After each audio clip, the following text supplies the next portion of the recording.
You guys watch some of these dating shows in the summertime? Me and my family do. And often you see there's one guy that a bunch of the girls like, right? And what inevitably happens is some of the girls kind of lose sight of what's going on because it doesn't become about the compatibility or how much of a catch this guy actually is. They just want to win. They're competing against others and they want to win the guy. And a lot of the time in trades and professional sports, that's kind of what happens, right? That's what Danny Ainge was hoping would happen with Lauri Markkanen. He would start a bidding war and one of these teams would lose sight of the big picture and just get so fixated on winning the trade and getting the guy that they jump out the window and offer everything, make some poor decisions, not really recognizing like, is this guy really compatible, right? How is he really a catch? And it kind of feels like some of Dub Nation, that's what's happened to y'all with this Lauri Markkanen thing. Because I credit the Warriors for not jumping out the window and getting out of pocket for Danny Ainge and Lauri Markkanen. Like, you can't lose sight of who Lauri is.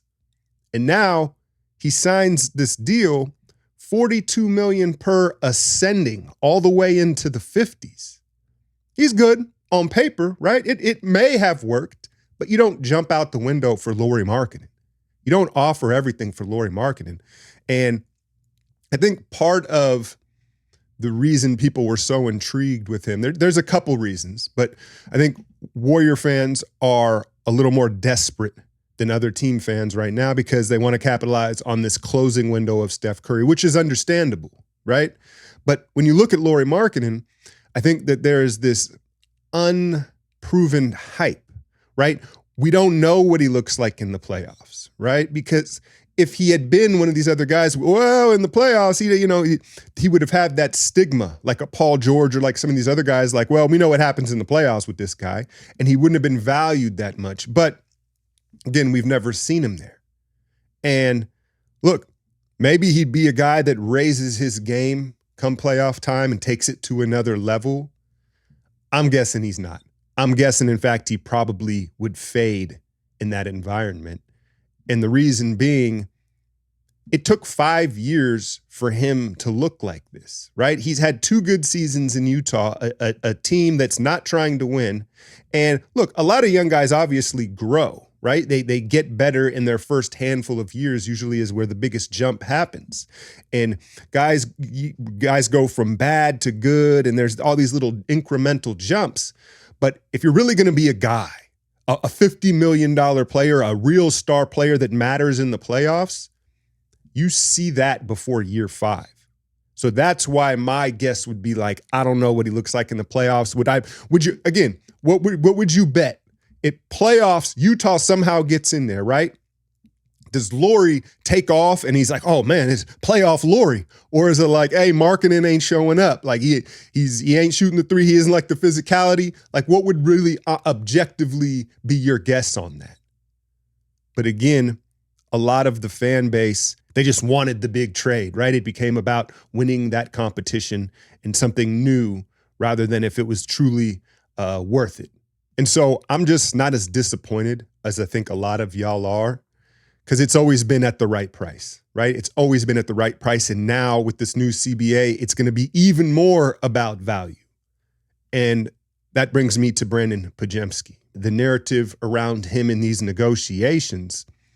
Look, the Warriors were protecting and building their asset, right? And you heard Anthony Slater in the plus minus the other day. He said, look, it never got that close to where they could have even really offered him. That's how far apart it was. And so why put that out there that he is on the table, right? And I think a big part of what makes Pod special is he has just the right amount of irrational confidence. And he's not one of those guys where you're like, this fucking guy, right? It's more like, look at this fucking guy, right? He has just the right amount of it, as well as the value, the intangibles, the dynamic puzzle piece that he can be. Again, why make it seem like he's available?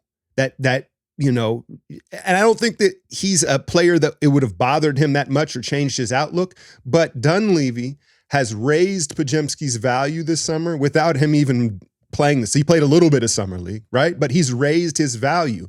And I wouldn't get caught up in the narrative of, oh, he's untouchable and he is, the future after Steph. Of course they're going to say that.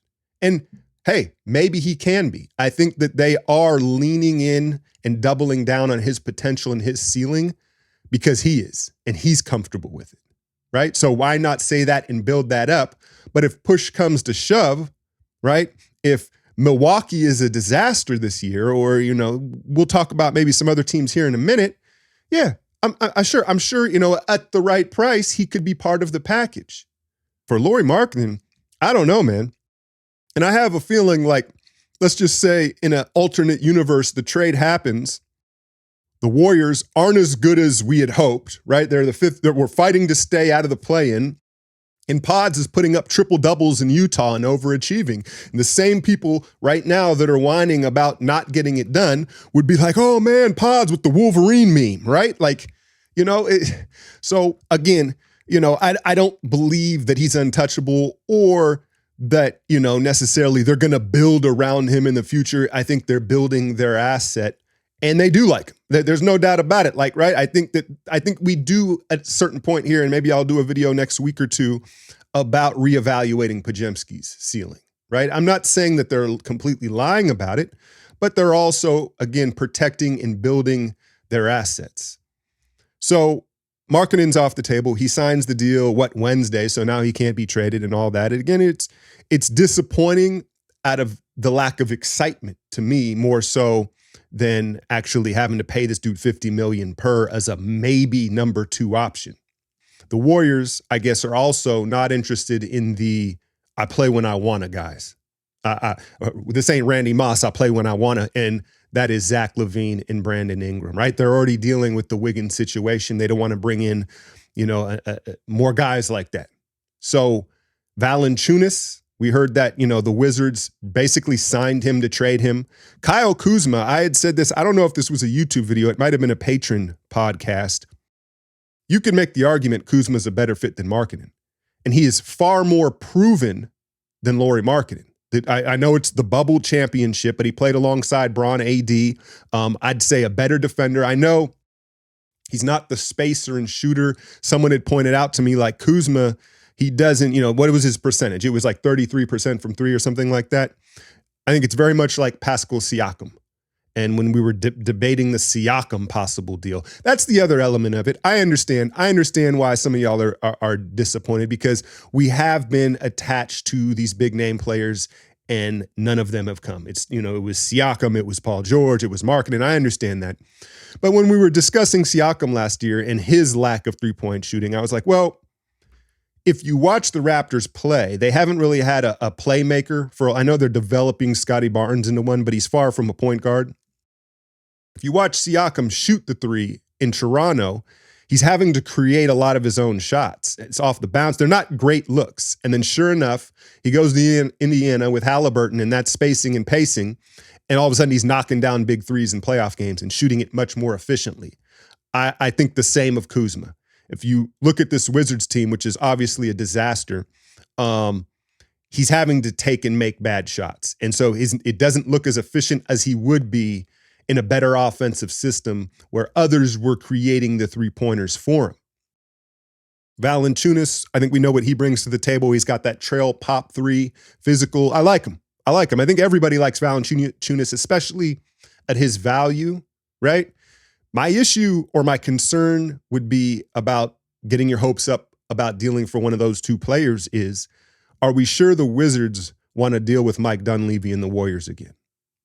And I know people say, well, they only gave up Chris Paul, who never played for them. And right, they kind of, a lot of people feel like Jordan Poole, one of the worst contracts in the league now. Maybe not so much. I don't think that's going to stick, because I expect Poole to bounce back a bit, right? And kind of reset expectations, as well as these Markkanen, Wagner, 200+ million contracts. Poole's isn't going to look as crazy.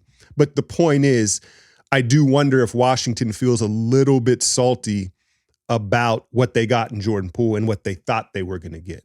Now, what about Brooklyn? We talked about that a few weeks ago, right? They're looking like they're resetting again. And Cam Johnson, Dorian Finney-Smith, very Warrior-like players that would fit. But I think the consensus was amongst Dub Nation, like, do they truly move the needle in this loaded Western Conference?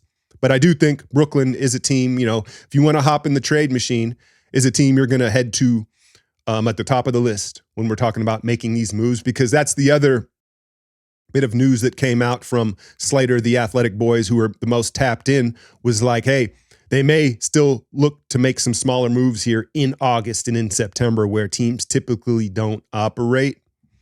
But yeah, I think the team that we keep circling back to, or at least I do, is the Atlanta Hawks. Now, DeJounte Murray to New Orleans, I wasn't pleased about that, honestly, because he comes out west, and he was a player that I was intrigued with for the Warriors, but they still got Clint Capella, Onyeka Okongwu. Did I hit that right? Pause. DeAndre Hunter, his durability, Bogdanovic, who we're about to play here against Serbia, heck, maybe even Trae Young.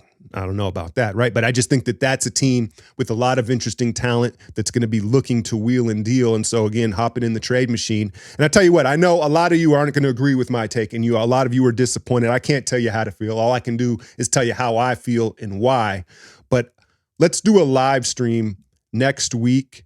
Hopefully I can get this operating. You guys know I'm not a streamer, but get the StreamYard operating and do some call-ins, take some calls, and maybe some proposed other trades, and talk about how you feel about this offseason, because this narrative that they crashed out and bombed the offseason, that's not how I feel.